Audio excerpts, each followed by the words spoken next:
علیکم ورحمۃ اللہ وبرکاتہ۔ آج بہترین ٹاپک کے ساتھ حاضر ہوا ہوں۔ کیا قسطوں پر چیز خریدنا اور بیچنا جائز ہے یا ناجائز ہے؟ آج ہم جانیں گے محمد مرزا کے اس بیان میں۔ ہم کسی ایسی کمپنی میں انویسٹ کریں گے جو خود سودی کام کرتی ہے، پروڈکٹ تو حلال بنا رہی ہے لیکن سودی کام اس طرح کر رہی ہے کہ وہ مارکیٹ سے، بینکوں سے وہ ڈیٹ لیتی ہے، اپنی ایکویٹی اس کی 40% ہے راس المال، 60% وہ قرضہ اٹھاتی ہے، تو ظاہر اس کا تو سود دے گی۔ اب یہ پوری دنیا کا نظام سودی ہے، اب اس سے تو اس درجے میں وائڈ کرنا مشکل ہے کہ آپ کوئی ایسی کمپنی دریافت کریں جس نے بینکوں سے سود پہ قرضہ نہ لیا ہو، پھر تو آپ کچھ بھی نہیں کر سکتے۔ پھر تو جناب یہ جن کپڑوں میں بیٹھ کے میں، اور یہ جن کپڑے کی میں نے پگڑی باندھی ہوئی ہے، یہ بھی جس مشین پہ بنے ہوئے وہ بھی یعنی سود کے پیسے سے ادھار اٹھا کے، بینکوں سے اٹھا کے اور اس کے اگینسٹ سود دے کر باہر سے منگوائی گئی ہیں۔ تو یہ تو پھر یہ ہے لا یکلف اللہ نفسا الا وسعها، اللہ تعالیٰ کسی جان پہ اتنا ہی بوجھ ڈالتا ہے جس کی وہ یعنی استطاعت رکھتا ہے، اس سے زیادہ بوجھ نہیں ڈالتا۔ جہاں ڈائریکٹ آئے وہ نہیں۔ آپ اس کی بنیاد پہ آپ یہ نہیں کہہ سکتے سود کا دھواں تو پہنچ ہی رہا ہے ڈائریکٹ بھی کھانا شروع کر دوں، نہیں۔ اس کے لیے میں ایک مثال دیتا ہوں کہ آپ نے امرود توڑے، اس میں سے کیڑا نکلا، تو آپ بیوقوف ہوں گے اگر آپ امرود کھائیں گے اس بنیاد پہ کہ یار میں تو اتنا کچھ انہیل کر رہا ہوں۔ جیسے کہتے ہیں نا کہ جی وہ بمبئی کے اندر جو ہے وہ 40 سگریٹ کے برابر لوگ روزانہ دھواں انہیل کر لیتے ہیں، تو اب اس کا مطلب میں سگریٹ پینا شروع کر دوں، نہیں۔ وہ آپ کے اختیار میں نہیں، جو آپ کے اختیار میں آپ اس کی تو پکڑ ہوگی۔ تو یہ آپ نے خود دیکھنا ہے اس طرح کے معاملات میں کہ جو چیزیں آپ کنٹرول کر سکتے ہیں وہ کریں، تو مکمل طور پہ تو آپ ظاہر نہیں کر پائیں گے، اس میں پھر آپ کے اوپر اس طرح قدغن نہیں لگا سکتے۔ اسلامک بینکنگ کے حوالے سے بھی اگرچہ اس میں کی ایک خرابیاں ہیں، پھر بھی میں کہتا ہوں چلیں ایک کوشش تو ہے نا کہ منی اگینسٹ گڈز ہے، وہ نان اسلامک بینکنگ یا سودی بینکاری ہوتی ہے پیسے کے بدلے پیسہ، اسلامک بینکنگ ہوتی ہے کموڈٹی، کسی چیز کے پیچھے پیسہ۔ اسی لیے آپ دیکھیں اسلامک بینک والے آپ کو پرسنل لون نہیں دیتے ہیں، وہ مداربہ کرتے ہیں یا مشارکہ کرتے ہیں۔ آپ نے مکان بنانا ہے، وہ کہیں گے لائیں جی پلاٹ ہے، جی ہے۔ پلاٹ نہیں ہے تو آپ کہیں گے جی میرے پاس 20 لاکھ ہے اور پلاٹ تو آئے گا 30 کا، اوپر سے یہ بناؤں گا، وہ کہیں گے ٹھیک ہے 20 لاکھ آپ کے پاس ہے، 40 ہم لگاتے ہیں، تو جو مکان بنے گا اس کی بھی اسی ریشو پروپورشن سے ہم مالک ہوں گے، اور پھر آپ نے قسطوں میں ہمیں قرض واپس کرنا ہے اور اس کے اوپر پیسے واپس کرنے ہیں۔ وہ جو اوپر پیسے واپس کر رہے ہیں وہ سود نہیں ہے، بلکہ وہ اس مکان کا کرایہ ہے، کیونکہ آپ اس مکان کے مکمل مالک تو نہیں ہیں۔ میں ایک موٹر بائک جو ہے وہ اسی کے تحت قسطوں کا کاروبار بھی حلال ہے، بشرطے کہ لیٹ ہونے کے اوپر پلنٹی نہ ڈالی جائے۔ ایک موٹر بائک کی قیمت مارکیٹ میں 70,000 ہے اور قسطوں میں وہ مل رہا ہے 90 کا، اور میں 10,000 کی ڈاؤن پیمنٹ کر کے 70,000 کا موٹر بائک نکلوا کے لے آتا ہوں، تو میری تو انویسٹمنٹ صرف 10,000 ہے، 60,000 کا مالک تو وہ کمپنی ہے۔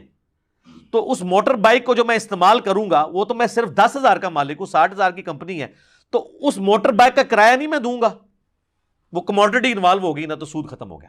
پیسے کے بدلے پیسہ آئے گا تو سود۔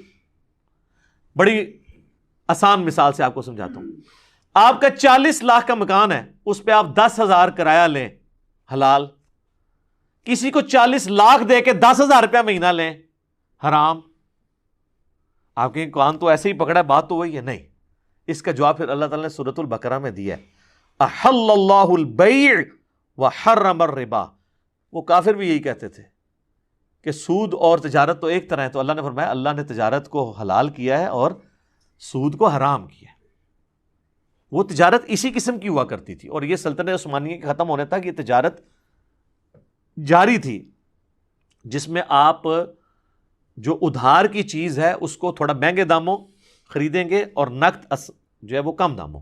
وہ جو ترمذی کی حدیث کہتے ہیں نبی علیہ السلام نے ایک چیز کی 2 قیمتیں مقرر کرنے سے منع فرمایا، آگے امام ترمذی نے کامنٹس لکھے ہیں، اس حدیث کا فارم لکھا ہے۔ اس سے مراد یہ ہے جب بیچنے والا اور خریدنے والا کسی ایک قیمت پہ متفق ہوئے بغیر الگ ہو جائیں تو اس چیز کو حرام ہے۔ البتہ اگر وہ متفق ہو جائیں کسی ایک قیمت پہ کہ ادھار پہ میں اتنی اٹھاؤں گا، نقد پہ اتنی، تو پھر اس کے اوپر یہ فتویٰ نہیں لگے گا، اور یہ کاروبار رائج تھا۔ اسی لیے تو کافر کہتے تھے کہ کاروبار اور سود ایک طرح ہی ہے۔ ان کو کیا دھوکہ لگا تھا، وہ کاروبار یہی ہوتا تھا نا۔ تو اللہ نے فرمایا کاروبار حلال ہے، سود حرام ہے، اور لاجک اس کے پیچھے یہ ہے کہ کاروبار سے لوگوں کو فائدہ ہوتا ہے، سود سے صرف امیر کو فائدہ ہوتا ہے۔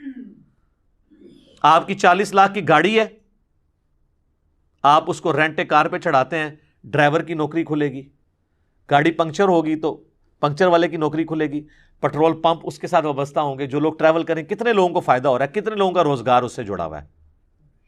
اور اللہ آپ کو یہ بھی ثانی دے رہا ہے کہ آپ نے اس 40 لاکھ کی گاڑی پہ زکوٰۃ بھی کو نہیں دینی. اس سے جو آمدن ہو رہی ہے نا اس پہ زکوٰۃ ہوگی، اگر وہ بھی جڑ کے 7.5 تولے سونا ہو جائے. اگر وہ آپ ساتھ ساتھ کھا رہے ہیں تو زیرو زکوٰۃ.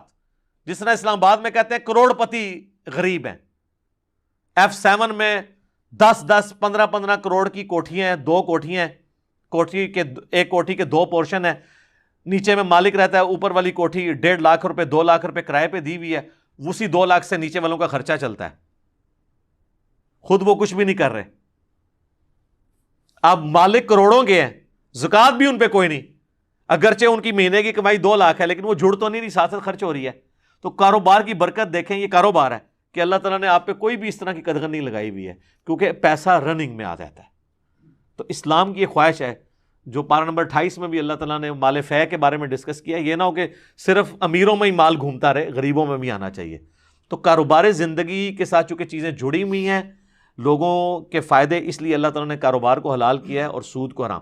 سود میں کیا ہوتا ہے، ایک بندہ ہی ہوتا ہے، وہی نفع اٹھاتا جاتا ہے اور دوسرے کا استحصال کرتا چلا جاتا ہے. تو کاروبار کریں، سود والا معاملہ نہ کریں. یہاں پہ تو کتنے داڑھیوں والے ہیں، پگڑیوں والے ہیں، نمازی ہیں، اور وہ سود کو کرتے رہتے ہیں، اور جب ان کو اینڈ پہ بتایا جائے تو وہ کہتے ہیں ہمیں تو پتہ ہی نہیں تھا یہ سود ہے. اتنے بولے بن جاتے ہیں، پیسے کے بدلہ پیسہ لے رہے ہوتے ہیں اور کہتے ہیں جناب اسی جڑا نا ایتے کاروبار کر رہے سائیں، ساڈا کاروبار سی. تو انسان کو پتہ ہوتا ہے خام خواہ کسی کو دھوکہ دینا چاہے تو اس کی اپنی مرضی ہے. اللہ تعالیٰ نے بہت بڑی آسانی دی ہے کاروبار کی شکل میں، اور کاروبار میں اللہ تعالیٰ نے برکت رکھی ہے. اور سود کے اللہ تعالیٰ قرآن میں فرماتا ہے نا، میں سود کو گھٹاتا ہے اللہ تعالیٰ اور صدقات کو بڑھاتا ہے. تو یہ صدقات کا سارا سسٹم اس پہ ہی چل رہا ہے، منی اگینسٹ گڈز. اور آپ دیکھیں کہ اس کے ذریعے جس بندے کی کمائی ہوتی ہے پھر وہ اگر پیسہ جوڑتا ہے وہ زکوٰۃ دے گا اور لوگوں کا روزگار کھلے گا. اچھا کئی لوگ ہیں وہ سود بھی دبا کے کھا رہے ہیں، زکوٰۃ بھی پوری دیتے ہیں، یعنی گٹر کے پانی سے وضو کر رہے ہوتے ہیں. تو گٹر کے پانی سے تو وضو نہیں ہوگا. تو اللہ کا خوف کھائیں اور ان چیزوں سے باز آ جائیں. اللہ تعالیٰ نے سود کو حرام کیا ہے اور کاروبار کو حلال کیا ہے، اور اس کے پیچھے کئی ایک لاجکس ہیں. سب سے بڑی لاجک یہ ہے کہ احل اللہ البیع وحرم الربا. بس مسلمان کے لیے سر تسلیم خم. لاجیکلی کئی چیزیں، یہ اذانیں شروع ہو جاتی ہیں. اسی پہ ہم کنکلوڈ کرتے ہیں. اللہ تعالیٰ سے دعا ہے جو حق بات میں نے کہی اللہ تعالیٰ ہمارے دلوں میں راسخ فرمائے. اگر جذبات میں میرے منہ سے کوئی غلط بات نکل گئی تو اللہ تعالیٰ ہمارے دلوں سے ہی معاف کر دے، ہمیں معاف بھی فرما دے، ہمیں کتاب و سنت کی تعلیمات پر عمل کر کے دوسرے بھائیوں تک پہنچانے کی توفیق عطا فرمائے. سبحانک اللہم و بحمدک، اشہد ان لا الہ الا انت، استغفرک و اتوب الیک، وما علینا الا البلاغ المبین. جزاکم اللہ خیرا.